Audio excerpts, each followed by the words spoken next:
오늘 우리에게 주시는 하나님 말씀은 사무엘상 29장 1절부터 11절까지 말씀입니다. 사무엘상 29장 1절부터 11절까지 말씀을 저와 여러분들이 한 절씩 교독하겠습니다.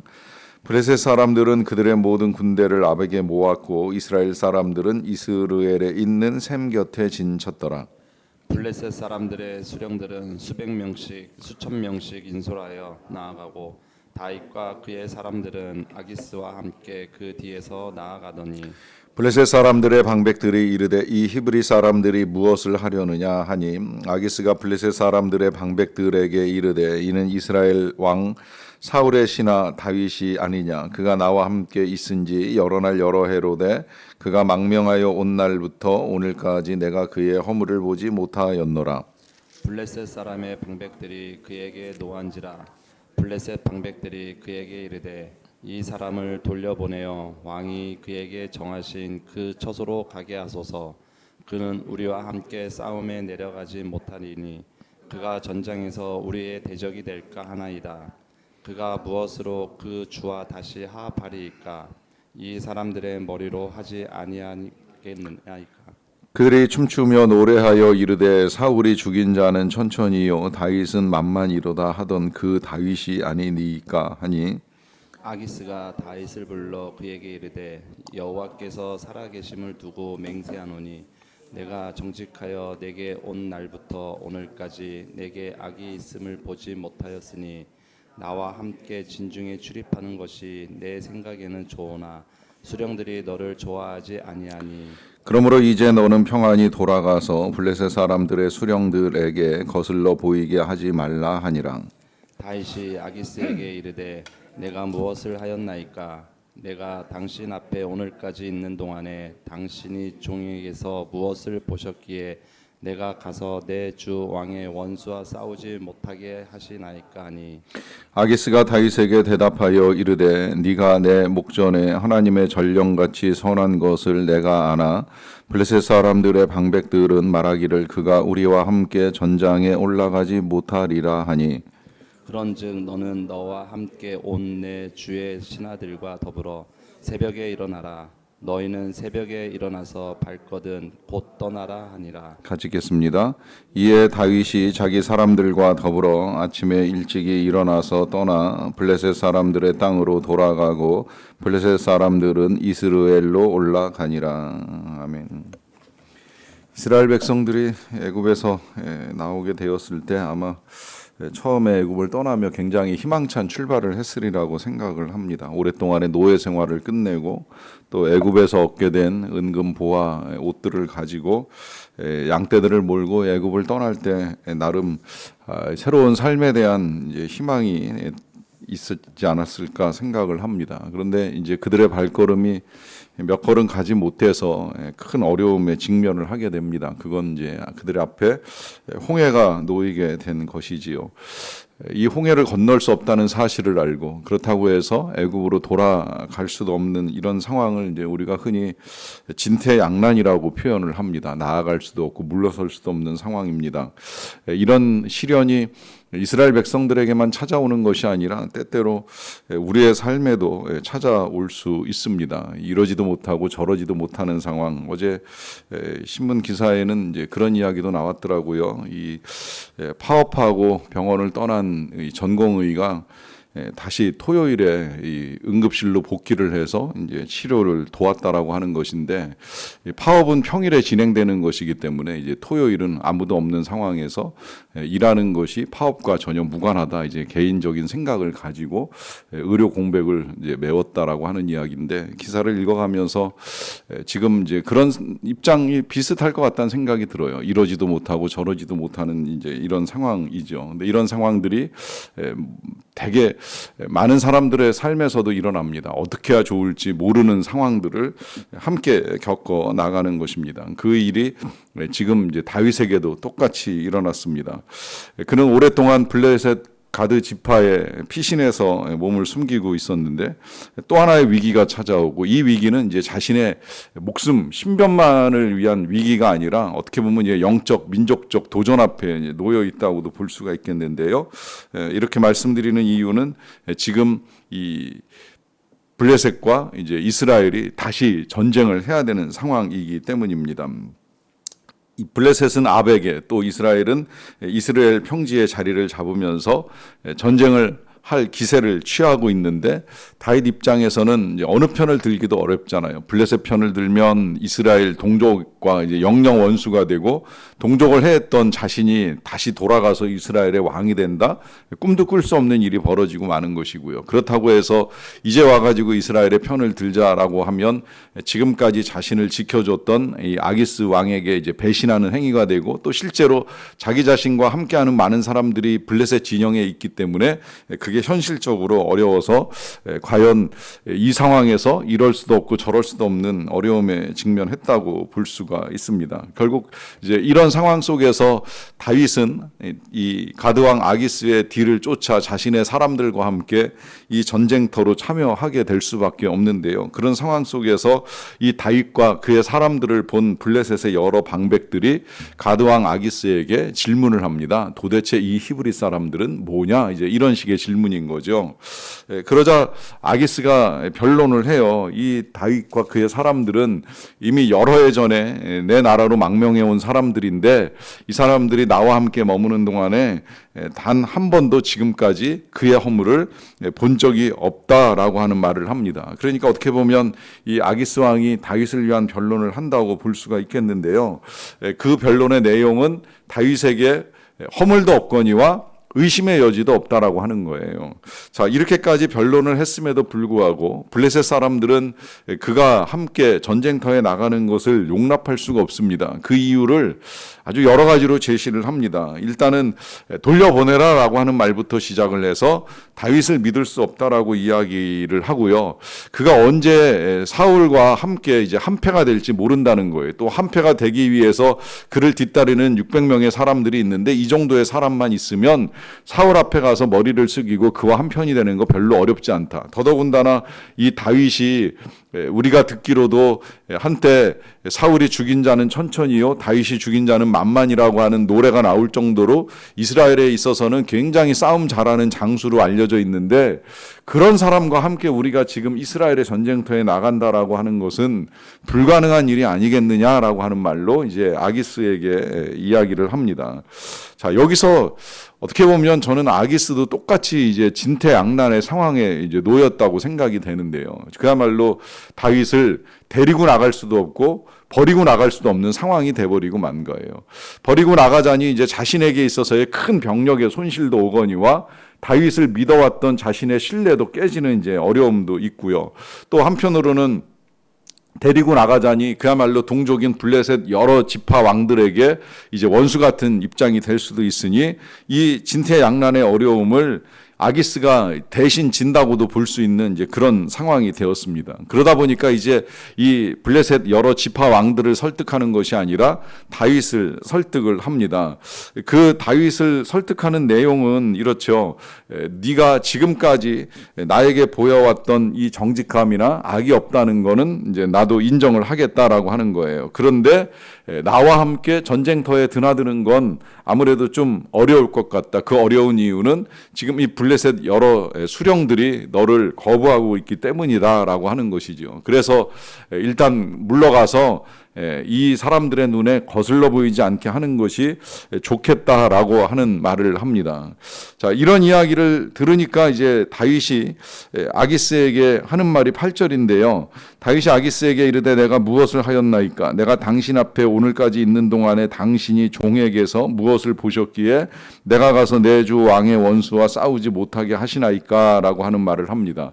어떻게 보면 굉장히 이제 당당하게 자신의 입장을 피력하는 다윗의 변론이라고 볼 수 있는데 이에 대한 해석은 크게 이제 두 가지로 나뉩니다. 이것은 이 다윗의 저급한 도덕성으로 보는 견해도 있고 또 한편으로는 영리한 천재성이라고 보는 견해도 있는데 아마 어떤 식으로 평가가 내리든지 그런 평가가 내려지는 이유는 지금 이 기회를 놓치지 않고 다윗은 자신의 입장의 정당함을 피력함으로 인하여서 이 전쟁터에 나가지 않는 자신의 입장을 더 옹호하려고 하는 태도가 아니겠는가 이제 이렇게 해석이 됩니다.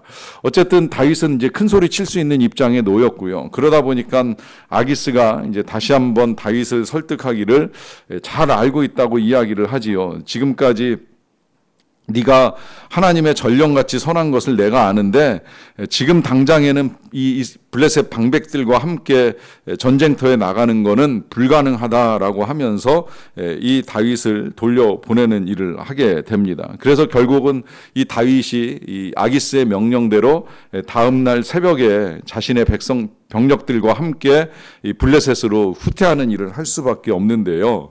자, 이 상황을 어떻게 설명을 하고 이해를 해야 될지 쉽지 않은 이제 내용입니다. 왜냐하면 이 상황 속에서 지금 하나님께서 무엇을 하시는지에 대한 이야기는 하나도 기록되어 있지 않습니다. 더불어서 이 다윗이 이 상황 속에서 하나님과 함께 어떤 일을 했다라고 하는 내용도 들어있지 않습니다. 그가 이 전쟁터에 끌려나가는 상황이 되면서 하나님 이 진퇴양난의 상황에서 위기를 모면하게 해주세요라고 하나님께 간구하거나 기도한 내용은 없습니다. 또 실제로 이 다윗은 블레셋으로 망명할 때 이미 하나님께 어떤 질문이나 답변도 없는 상태에서 블레셋에 들어간 이후로 그야말로 하나님과 어떤 관계 속에 있었는지에 대한 기록은 성경에 자세하게 나와 있지 않습니다.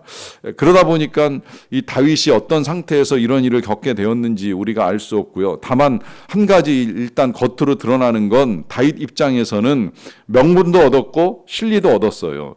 일단 전쟁터에 나가지 않을 만한 명분을 아기스와 방백들을 통해서 얻게 되었고요. 또 실제적으로 자신의 동족과 전쟁을 치르지 않아도 되는 이제 실리까지 함께 취하는 유익이 이 다윗에게 있었던 것은 틀림없습니다. 그렇다면 이렇게까지 된 이 모든 상황을 어떻게 우리가 설명하고 이해하여야 하는가에 대한 이 질문의 답은 저 개인적으로도 그렇거니와 제가 이제 참고로 하는 이 여러 책들을 통해서 이렇게 찾아나가 읽어가 보면 제 나름 동의한 이론은 이건 하나님의 은혜로밖에 설명이 안 된다라고 하는 것이죠. 어떻게 보면 정말 드라마틱하고 극적인 결말 아닙니까?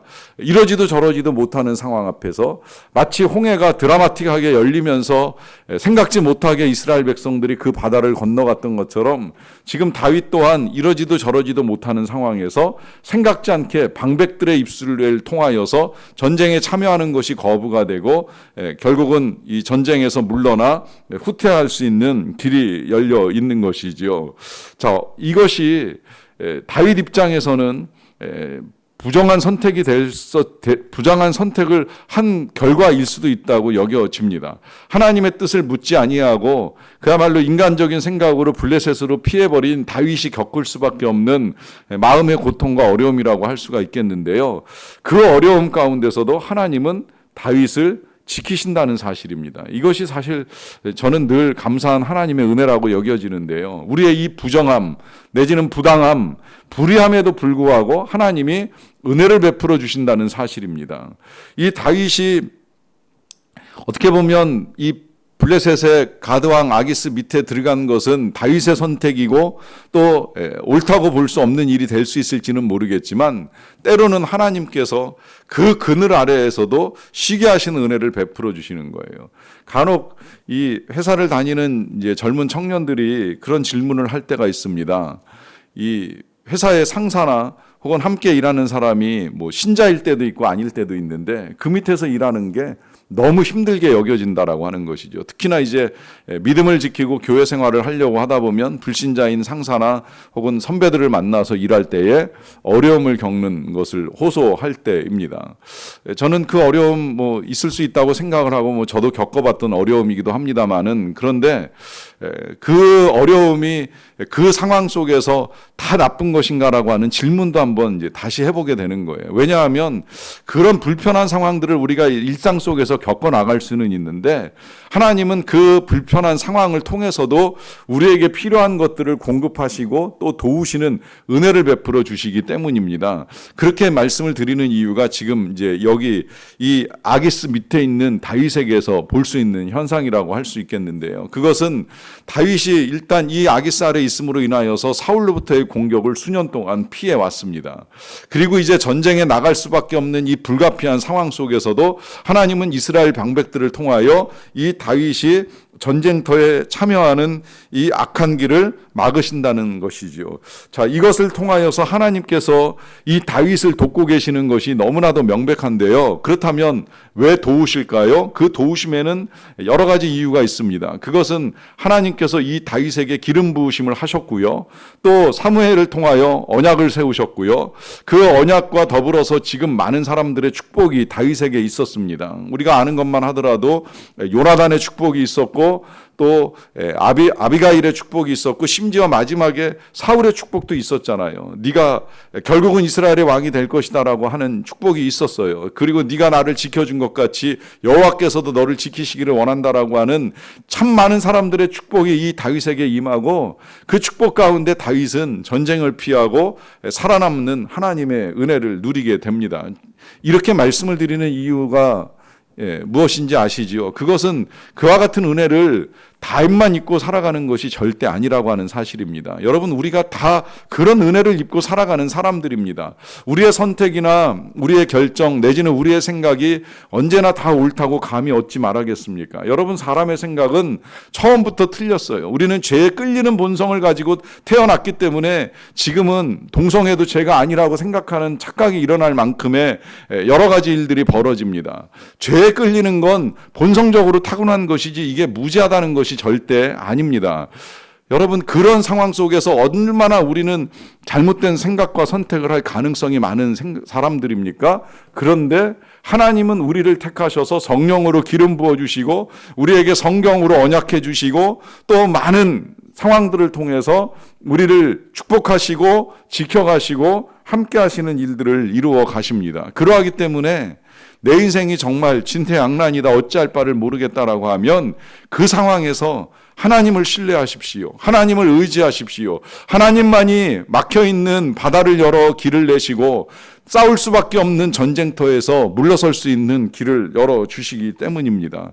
그렇게 하나님이 도와주시는 평화와 은혜를 누릴 수 있는 저와 여러분들의 삶이 되시기를 간절히 축원합니다. 기도하겠습니다. 사랑과 은혜가 풍성하신 아버지 하나님 감사합니다. 오늘도 우리를 사랑하셔서 행하시는 모든 일들로 말미암아 진심으로 감사드리옵나이다. 때때로 우리의 삶에 어찌할 바를 알지 모르는 진퇴양난에 부딪힐 때가 있음을 고백합니다. 어떻게 해야 될까요? 하나님, 전진해야 될까요? 물러서야 될까요? 이렇게 해야 될까요? 저렇게 해야 될까요? 많은 질문을 가지고 하나님 앞에 나설 때가 있습니다. 이런 상황 속에서 하나님의 뜻과 하나님의 계획을 다 알 수는 없지만 다윗과 같이 하나님께서 우리에게도 기름 부어주시고 우리와도 약속하여 주셨기에 하나님의 선한 길을 열어주실 줄로 믿사옵나이다. 우리가 생각지 못한 길을 여시며 우리를 도우시는 하나님의 은혜가 우리 가운데 임하실 줄로 믿사옵나이다. 하옵나니 오늘도 하나님을 믿고 신뢰하며 구하고 도움을 요청하는 모든 주의 백성들마다 함께 하시고 일하시고 도와주시기를 간절히 원합니다. 특별히 오늘부터 4일간의 방사선 치료를 받아야 되는 우리 희나자매의 치료가 하나님의 은혜 가운데 차질 없이 잘 진행될 수 있도록 도와주시옵소서. 이후에 토요일에는 조혈모 20까지 진행을 해야 될 터인데 이 모든 일정이 계획대로 하나님의 손에서 이루어지는 역사가 나타나게 하여 주시기를 간절히 원합니다. 그 밖에도 여러 가지 일터의 상황 속에서 가정에서 그리고 개인적인 여러 가지 일들로 말미암아 어려움에 빠진 다윗과도 같은 주의 백성들을 도와주시기를 원하나이다. 함께하여 주시옵소서. 특별히 자녀의 질병을 놓고 기도하는 어머니의 눈물과 기도를 하나님께서 헤아리시고 주시고 은혜를 베풀어 주시기를 간절히 원합니다. 모든 일들 속에서 우리를 도우시는 하나님이 계시다는 사실을 우리가 볼 수 있게 하시고 알 수 있게 하여 주시고, 그로 인하여서 하나님께 영광을 올려드리는 우리의 모두의 삶이 되게 하여 주시옵소서. 의료 공백이 길어지지 않기를 원합니다. 그 어떤 누구도 욕심을 내지 않게 되기를 원합니다. 하나님, 우리가 각자에게 주어진 본분은 그 어떤 것보다도 서로 협력하고 도우며 사람을 살리고 생명을 살리는 일이라는 사실을 잊지 않도록 도와주시고, 그로 인하여서 참으로 이 모든 어려움과 혼란들이 주님 안에서 잘 극복되는 역사를 이루어 갈 수 있도록 도와주시옵소서. 지금도 영혼을 구원하고 생명을 전하기 위하여 열방에 나가 계신 선교사님들의 안전과 건강을 지켜주시고, 어려운 상황 속에서 행해 나가시는 모든 사역들을 통하여 많은 자들에게 하나님의 복음을 전하고 구원함의 은총을 나누는 역사를 이루어 갈 수 있도록 주님께서 도와주시옵소서. 이 모든 상황들 속에서 우리 모두가 하나님의 은혜와 돌보심을 잊지 않고 살아가기를 간절히 원합니다. 감사드리옵고 예수님의 이름으로 기도하옵나이다. 아멘.